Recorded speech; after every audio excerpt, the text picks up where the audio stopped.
held out against the Americans until 20 April 1945. German paratroop units took part in the Ardennes offensive, acting as spearhead troops for the attacking forces. Near the end of the war, the series of new Fallschirmjäger divisions extended to over a dozen. They fought with distinction in the defensive actions along the Rhineland and the Reichswald Forest. The end came when the 9th Fallschirmjäger Division was finally destroyed in Czechoslovakia in early May 1945.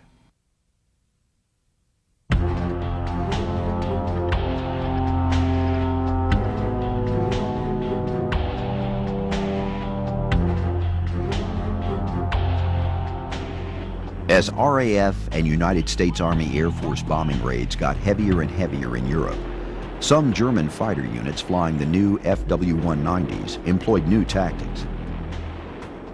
Against U.S. heavy bombers on daylight raids, several FW-190s would form a line and approach from the rear of the bomber formation. At very close range, the fighters would then open up, giving the rear gunners in the bombers very little chance of firing methodically at all the attackers. Demands of the air war over Germany led to a new role for the Luftwaffe's most disappointing fighter. The complete failure of the Bf-110C in the role for which it had been conceived led to its eventual withdrawal from the Channel Coast, but did not result in reduction in its production. They were being used extensively on the Russian front and in the Middle East. By the fall of 1943, the Zerstörgruppens once again began to have great success in the skies over Germany as bomber interceptors and night fighters. On 11 January 1944, the Allies sent 650 heavy bombers deep into Germany to attack the aircraft factories in the Braunschweig area.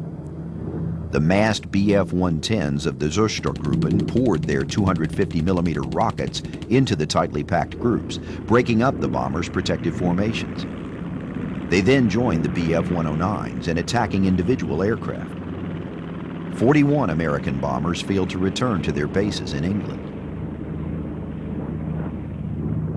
On 16 March, 43 Bf-110s of ZG-76 caught American bombers without fighter escorts and knocked down 18 B-17s. After their third pass, however, the bomber escort arrived and dived to the attack. During the ensuing battle, 26 or 60% of the Zerstörer were shot down. Shortly after this, the Zerstörgruppen traded their Bf-110s for Bf-109Gs. One of the most versatile planes of World War II was the Junkers Ju-88. A solid aircraft with great performance, it went on to be one of the Luftwaffe's most important aircraft. It carried out almost every kind of mission ever imagined, even as a giant flying bomb in every theater with many nations. In the fall of 1942, the Ju-88C6 became the first Ju-88 fighter variant to be equipped with onboard air intercept radar, and by mid-1943, the Ju-86C6 was being used more extensively in the long-range night fighter role. In 1943, the Luftwaffe developed a night tactic for use by Ju-88 and Bf-110 units known as Sammersau, or tame boar. Once a Luftwaffe fighter had infiltrated a British bomber formation, it would mount a long-distance pursuit in an effort to pinpoint and destroy as many bombers as possible. So successful was the tactic that the RAF began to suffer considerable losses. The worst was the night of 30-31 March 1944, when the RAF lost 97 out of 725 bombers that were dispatched against Nuremberg, Germany. One of the most effective armament modifications made to Luftwaffe night fighters was Schlagermusik, jazz or oblique music, an installation of one or two upward-firing cannons mounted in the fuselage spine. First appearing late in 1943, the Schlagermusik installation was mounted at an angle of between 70 to 80 degrees forward. This allowed the German night fighters to attack British bombers in their blind spot, which was below and to the rear. Literally, it seemed that anything was possible with the Ju-88, except in the end, victory. More than 100,000 Luftwaffe aircraft were lost between 1939 and 1945. 320,000 pilots and aircrew were killed, and 230,000 seriously injured.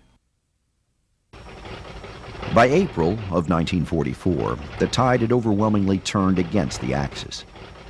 The U.S. Army Air Forces complicated proper air defense of Germany with bands of long-range P-51 Mustang fighters.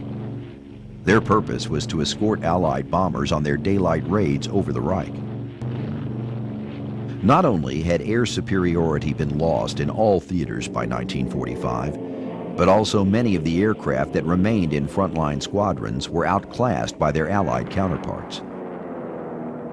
Yet the fact remains that certain technological advantages, if they had been exploited, might have made an appreciable difference in Germany's military fortunes.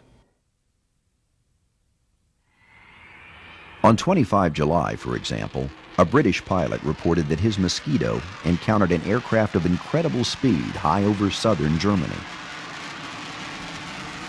That aircraft was the Messerschmitt Me-262 turbojet, known as the Schwalbe, or Swallow.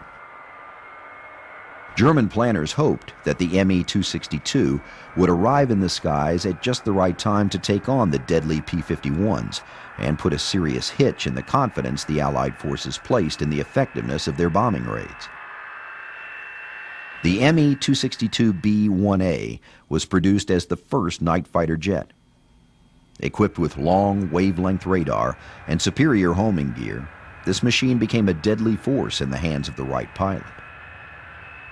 In fact, Luftwaffe Commando Kurt Welter became one of the first jet aces by incorporating wild-boar night fighting tactics and scoring 20 Allied kills, likely the highest number of kills by a jet pilot in history.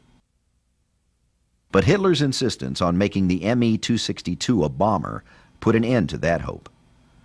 By April 1945, only about 200 of the jet fighters were available for combat. When all was said and done, the Me-262A-1A Swallow emerged as an impressive war machine, but in too few numbers and much too late to serve the Luftwaffe in Germany. The most futuristic of all the new German aircraft was the Messerschmitt Me-163 Comet. It was a rocket-powered aircraft, which held the record as the fastest aircraft of the war years. On October 2, 1941, it set a new world speed record of 623.8 miles per hour. Fueled by an extremely unstable mix of propellants, it proved to be something of a death trap for its pilots. Operations began in 1944. As expected, the plane was extremely fast, and for a time the Allied fighters were at a complete loss as to what to do about it. The plane often climbed to the bombers faster than the escorting fighters could dive in an attempt to intercept it. That high speed proved to be a problem. The builders were never able to make a truly effective weapon for the plane, one that could fire fast enough to allow it to kill a bomber before passing it. It wasn't long before the Allied pilots noted the extremely short lifetime of the powered flight. They would wait it out, and as soon as the engine went off, they would hunt them down. They also quickly identified the fields the planes operated from and started strafing them after the Me-163s landed. In any operational sense, the Comet was a failure. More were lost to landing accidents than they ever accounted for in bomber kills, which were only 16. If weapons such as these and the vengeance weapons like the V-1 and V-2 rockets had been available in sufficient numbers earlier in the war and had been coordinated with conventional bombing raids, their impact might have been significant. As it was, their development was too late. By late 1944, the Luftwaffe was already a broken force.